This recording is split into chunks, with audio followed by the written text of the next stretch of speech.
Pourquoi combattre un loin de Dieu? Pourquoi insulter sans raison le serviteur et l'homme de Dieu? Le prophète condamne Paulo Dominique. Par la difficulté, il a construit cette église. Par la souffrance, il a relevé ce grand défi. Par l'aide de Dieu et l'amour de son Père éternel, il a convaincu le monde.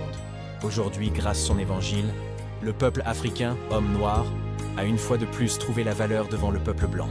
Grâce à cette doctrine de l'église Lilo Bananzambe, le monde a été unifié. Si c'est par jalousie, merci. Si c'est par haine, merci.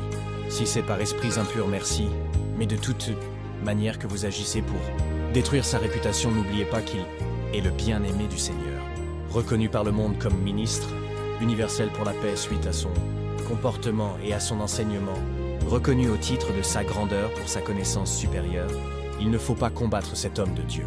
Par contre, il faudrait, si nous étions seulement intelligents, faire de lui une icône africaine, qui est celui qui nous a enseigné le nom de Dieu, qui nous a enseigné le vrai jeûne, le vrai veillé, la véritable prière du peuple de Dieu, les cantiques célestes, le péché originel dans sa clarté, qui est celui qui nous a montré le véritable produit spirituel et scientifique pouvant guérir toutes les maladies, et accepté par le blanc et le noir.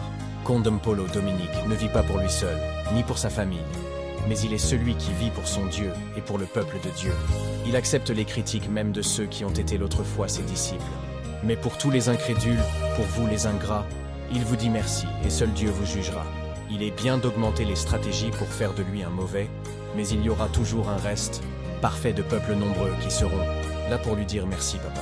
Que celui qui a des oreilles écoute ce que l'Esprit dit. Votre humble serviteur Sagesse Lilo.